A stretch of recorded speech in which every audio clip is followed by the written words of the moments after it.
Hey everyone, this is Cody. And Sean. This is a place to hear about the paranormal, the supernatural, and everything in between.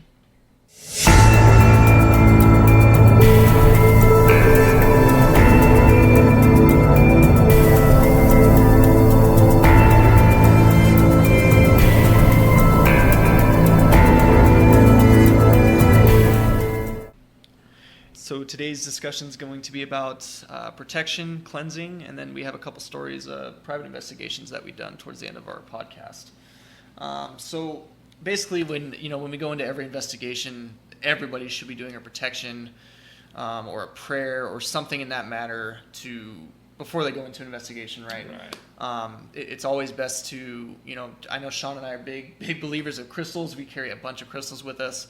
And we also have our faith, so this is why Sean and I get along so well, is we have our faith towards, we use Archangel Michael a lot as our protector. Correct.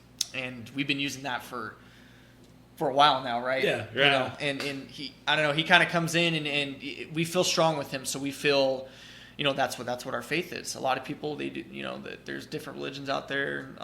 Whatever faith you use, stick to that and use that as you're going into investigation. Empower that belief system. We do use Archangel Michael. He's obviously a strong angel. He takes care and cuts any negative ties. That's our go-to. He's been prominent in our lives. He's shown up.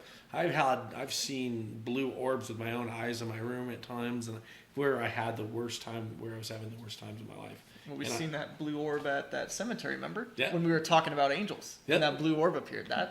We were just at that location recently. Yeah, we were. Yeah, and we were talking about angels, and sure enough, there was that blue orb. So we know that Archangel Michael's been huge in our spiritual, our spiritual growth. And there's a lot of guidance there, and as well as protection. I can definitely remember that prominent moment we had when we were at Boron Prison. I'll let you tell that story because it's really amazing. Yeah, so Boron Prison, it's an abandoned prison, in Southern California, and Sean and I go there, and we're just kind of feeling it out, investigating the place, doing our own thing. It's pitch black, pretty cold out, and we're having fun with it. So we're going around, and we go into this one building, and we didn't get so much there. It was definitely a creepy vibe, though. The whole place there felt like you were being watched, and kind of felt like we weren't belonging there. Yeah. So we go into cell block 1, I think it was, and we go inside, and Sean's got the camera, and he's filming, and then all of a sudden I'm doing an EVP session, and I start feeling constricting around my throat, and I'm like, oh man, like to the point where it had me start. I started coughing and almost dropped to my knees, and I'm like, what is going on here, right? And I look at Sean, and I'm like, hey dude, I gotta give me a second. So I sat down and did kind of a little reaffirming prayer, and brought Archangel Michael in, and said, hey, get this, whatever's near me, back up. Don't. I think we even verbally said it, because that's strong as well. As right. Hey, get your hands off me. You're not allowed to touch me, right? Right. So we did that, and it did subside a little bit. Definitely felt like it was still there for sure. Didn't you actually catch something on something around me? It was a quick flash, but it was around him. But the K2 was hitting around you when you were getting the restriction. Right. The K2 was hit. We were getting K2 hits. Mind you, this is an abandoned place. There's no power. So getting K2 hits when he was having the experience, we knew that something was impeding in his energy and trying to restrict his breathing. Right. And we both kind of, again, because our energies are so strong, and when we work together, we both, do I dare say, doubled up on him and told him to leave him alone. Right. Which, like I said, it did subside. We went to a couple other rooms, and we kind of just finished the investigation. It did seem like it was following us, though. Every location we did, we kept getting K2 hits. And and everywhere we went, like I said, it was that feeling of being watched, right? So, which everybody gets. I'm not saying it's paranormal. I'm not saying it's not paranormal. Yeah, so, but so we end the investigation. We go to our car, and we're like, all right, let's do our closing prayer. And so we do our closing prayer, and we have this thing where we interlock our hands, kind of like an infinity symbol. And I think that just kind of reaffirms, the energy that we have and the connection that we have. So we're doing that. We're doing the prayer. I think Sean's leading the prayer, and then all of a sudden we see this. Eyes are closed, mind you. Eyes are closed, and we see like our eyelids start getting brighter, like somebody shined a freaking floodlight in between our heads. A big, bright flash. And we both open our eyes. And I look at Sean, and what'd you say? You said, "What the fuck was that?" and I looked at Cody, and I was like, "We need to finish this prayer." And we closed our eyes back again and closed the prayer out. But yeah, we 100% believe that was Archangel Michael clearing us, because whatever it was trying to attach to our energy. Right. Want to fall some? Nope, not gonna do that, buddy. Sorry. Yeah, and again, we're confident. There's no question that Archangel Michael's going to take care of I mean, the reality of it is, Boron it's not just like in the middle of the city. It's off in the middle of nowhere. Right. And there was no vehicles there. There was nobody else there. Because Sean and I, before we go into investigation, just, quick backstory, what I like to do is I go into I go into the place and see if there's anybody there. Right? Because 9 times out of 10, there's probably somebody sleeping or somebody doing something they're not supposed to. Right. So we did that before we went in, and there was not a soul there. Yeah, there was nothing. There weren't even rats. It was just because it's in the middle of the desert, right? It's out in the middle of nowhere. Yeah. That was an amazing experience. But again, that goes to show you that empower your beliefs. It doesn't have to be Archangel Michael. It could be Jesus Christ. It could be the divine spirit. It could be God. It could Buddha, be whatever. Anybody. Whatever you feel strong with, empower that energy. And be consistent with it too. Right. When you're doing your prayer, empower that prayer, but use it. You know what I mean? And really, really feel like I'm going to stick to this. You know what I mean? Don't kind of stray away from that. So we could talk about. So there's a reason Cody's saying that, because we were a part of one group, and then we kind of branched off with another group, and we were basically doing business mode. We were going, okay, we're going to bring our group into this location, and not really thinking about doing the prayers and clearing or anything like that, because we didn't have that mindset that we were investigating. But we were still in a location that was known to be very haunted. So we did go around, and we were kind of going, hey, why don't we go over in this area, because this place tends to have some activity.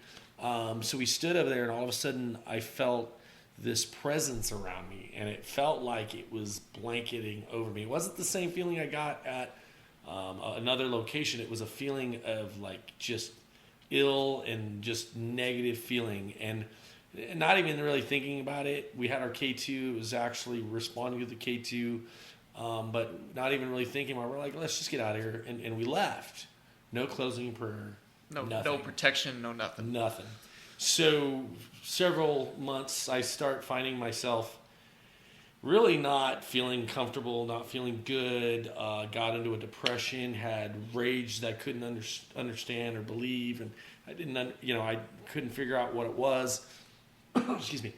But at the time, I had a friend. He was a psychic medium from Ohio, and I actually worked with him on development. His girlfriend had called me and was telling me that he was out in Sedona and just kind of seeing how I was. Well, at that time, I knew it wasn't by chance, and that was when I was feeling the worst. I just wasn't feeling like it was me. She asked, I told her what was going on, and she said, "Oh my God, it sounds like you have an attachment." So here we go. We didn't prepare ourselves. We went into a location.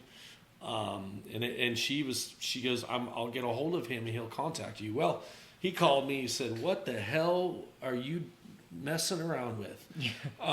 He said, "You're dealing with a really negative energy." He goes, "I don't know where you're sticking your nose in." He goes, "But you need to stop." Well, as you can tell, me and Cody haven't stopped. It was a lesson learned. But basically, he told me that he was going to go ahead while I was asleep. He was going to help clear that entity. Well, I didn't even get a chance to go to sleep, really. I felt this energy come onto me, and it wasn't a bad energy. It felt like almost like your mom giving you a hug. And all of a sudden, I felt this feeling of a battle. And then I started getting visions of angels. And it wasn't just one, it was like 3. It was taking this energy, and I could feel it almost, I don't know, it was like it was, I don't want to say battling, but forcing it out of me. And I could feel it pushing through, and I kept telling myself to ground into Mother Earth. And then all of a sudden I felt this relief, and it made me cry because I felt this feeling of divine and this just energy of just pure love. So at that point, I knew that I'd been cleared of it. But that tells you how important it is to make sure that you're protecting and you're closing out with a protection prayer. And keep in mind, I remember when Sean was going through that too, and I kind of seen how his demeanor changed, coming from the pure intention, good soul that I know him to be, to this just evil kind of. And I'm going to say the word evil because that's kind of what it was. Like, even his whole face changed, right? His whole outlook on life was just, it wasn't Sean. It's like I didn't recognize him. Yeah. I kept getting visions of me just screaming, just angry, hateful person. Yeah. And I was becoming that hateful person. Yeah. So, I mean, evil is definitely out there, for sure. Yeah. I mean, do we say it's demonic? I don't think it is personally, but it for sure was a malicious entity. Right. Probably an asshole when he was alive, or a gangster, or someone who killed a lot of people. Definitely wasn't a pleasant soul, but no. And we've ran into a lot of different entities, a lot of different spirits, whatever you want to call them. And I'd say, maybe 50% of the time, some of them are malicious, and then the other 50 they're not. So it's really family. It's really a 50-50 chance when you go into a location. That's why it's always a good idea to prayer and do a cleansing and whatever you need. Bring sage with you. Palo Santo is always a good one, and all that. We'll again say crystals because I love crystals. Yeah. I got a lot of crystals. Crystals are actually great. Selenite is a big crystal. I love using selenite. Pure. It's definitely a pure crystal. Another good crystal to take along with you is any grounding stone, so like shungite or obsidian, anything like that. I know Sean really likes shungite. Mm-hmm. It's a really good grounding stone. You can physically feel it push you down to the earth. Because I always want to be in the astro world, but we obviously have to hold our 3D jobs, so I got to be here. So I use those tools to do that. And keep in mind too, when you guys are clearing or cleansing, or even if you're like thinking about it, right? A lot of times there's a lot of false information on the internet, to where you just take sage and you go and throw it around your house or throw it around a location, and it's definitely not how you're supposed to use that.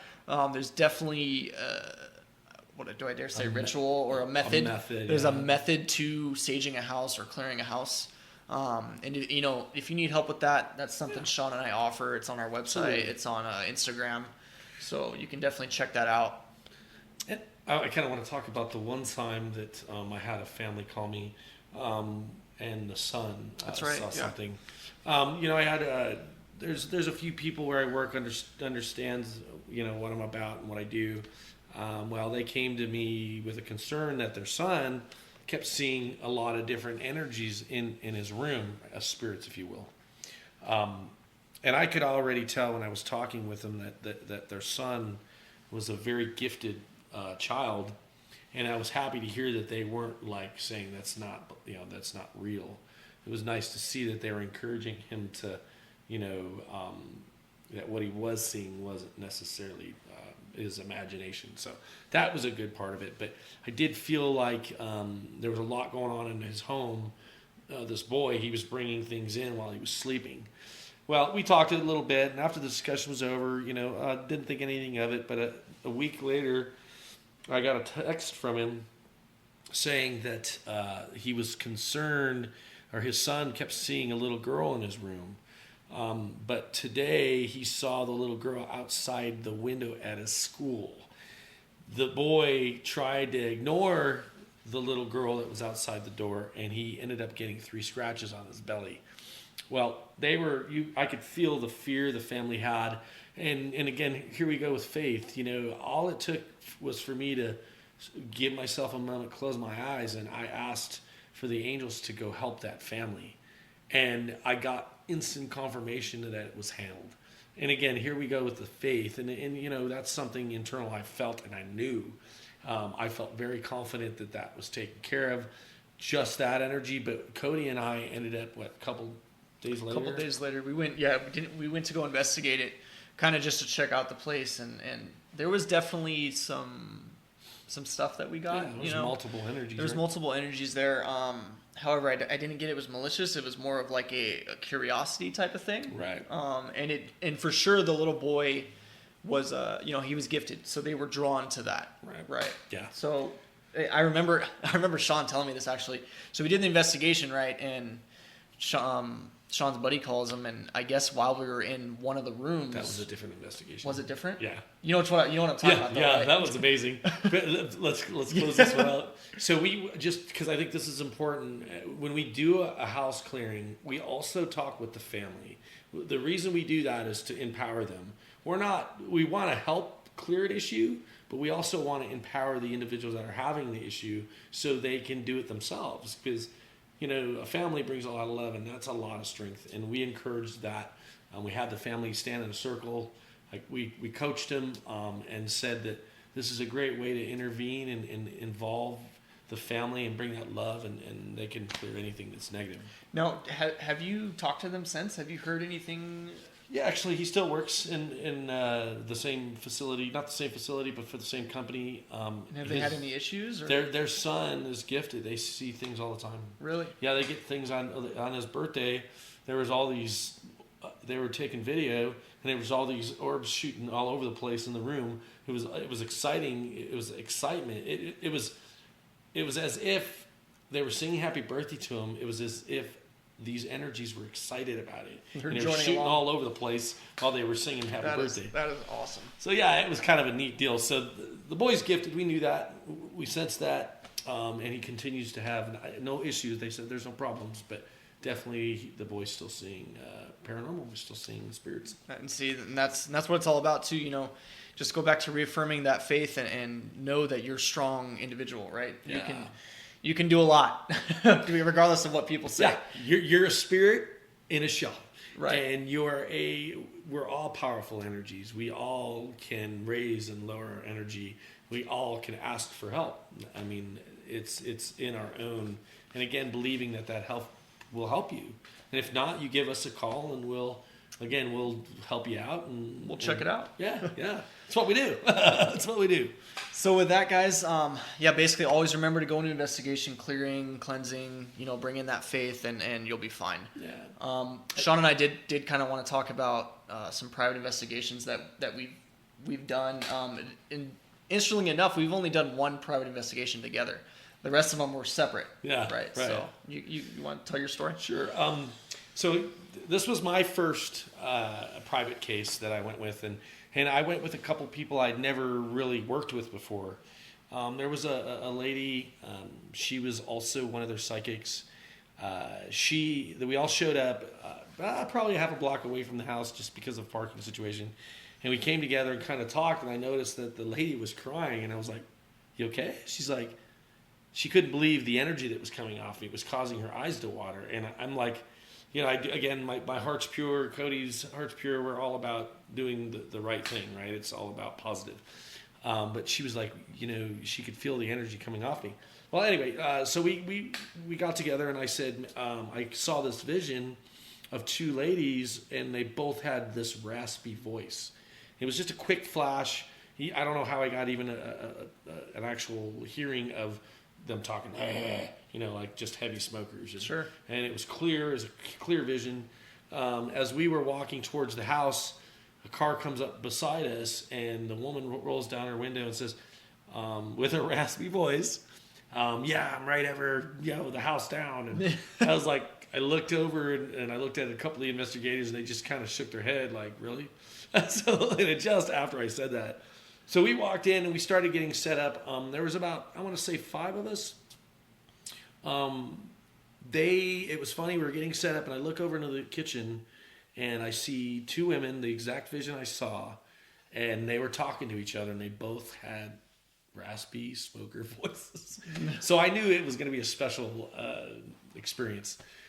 So as we went, this family, because this lady owned the home, it was her mom and dad's home. Her brother lived there. Unfortunately, the mom and dad had passed, and the brother, I believe, had killed himself and in the home. And she was just really depressed and having a lot of hard times, and she said there was a lot of activity. So I think, and they actually had a DVR system set up because they were trying to figure out if there was somebody in the house or whatever. They were trying to figure out what it was. Well, myself and the owner of the house, we were sitting down in her mom and dad's room, and we were talking just about what I was feeling. I was picking up. Mom and dad was concerned about her and her mental state and where she was emotionally. And as we were talking, one of the investigators that was watching the DVR screen came in quickly, abruptly, and said, she looked at the bed and she goes, on the DVR system, there was a apparition sitting on the bed, on the foot of the bed, almost next to us. But when she came in, it wasn't there. That's awesome. But I had felt, when I was talking, I felt the mom and dad come in, and I was explaining to them that they were fearful for their daughter and the state she was in. So I was there counseling her and saying, there's your mom and dad are here. That's what you're hearing, and they're wanting you to acknowledge that so that you know that they're being protected. Long story short, we also went into the brother's room. He was there as well. We did the old flashlight test. We had it unloose, and he was turning it on and off at will. We started asking questions.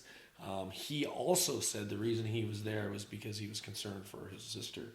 It was an amazing experience. Really family-oriented. Yeah, it was really just the family there, and they were worried for her.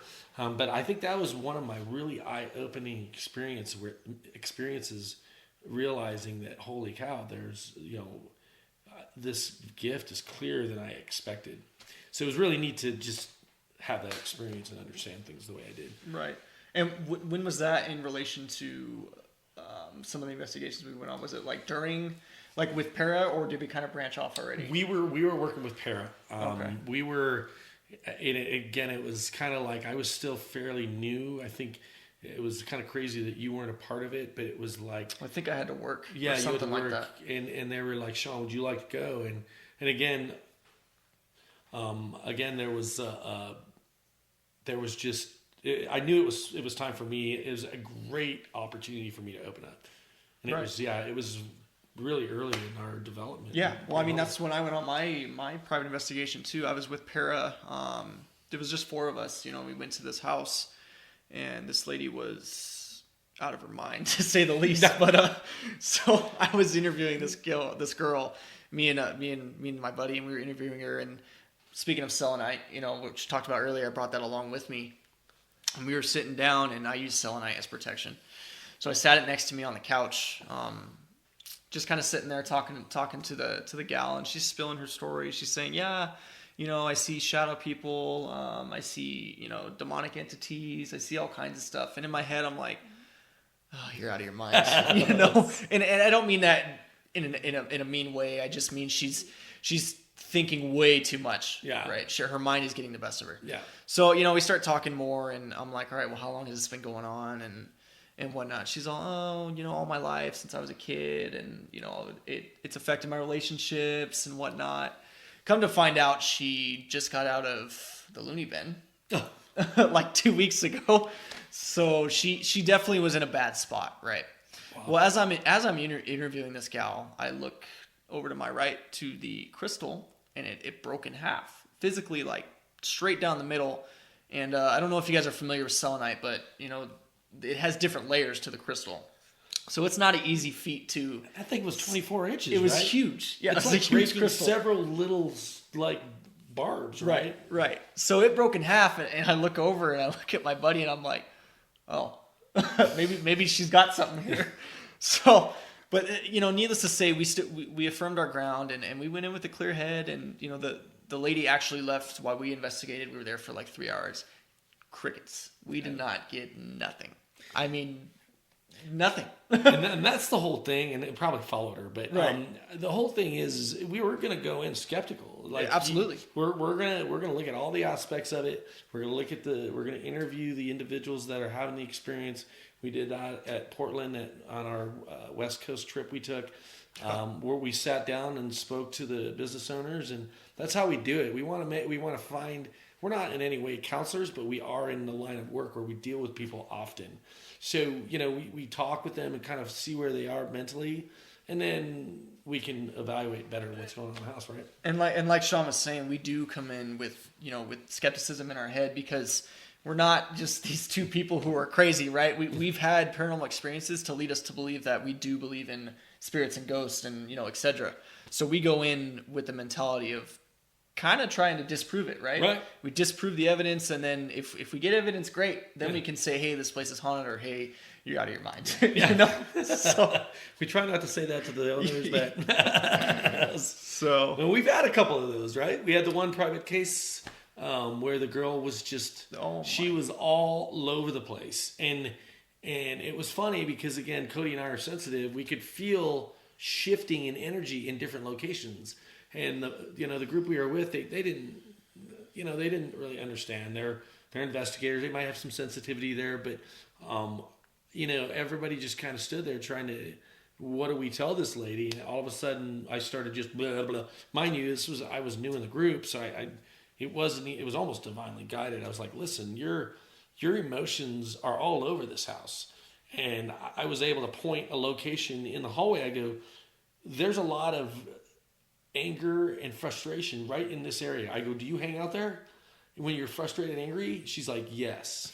I go, when you're happy and everything, do you hang over there? She's like, yes. So she was leaving imprints everywhere. Wasn't she into like occult reading and black magic and stuff like that too? I believe there was. I don't recall. I thought she read up on it to like try and figure out what was going on. In reality, it was her. Yeah. Yeah. It was crazy because, and then I found out, you remember when she told us she was trying to get our numbers, That's to find right. out where, she wanted to connect with us. We're like, no, that's not what we do here.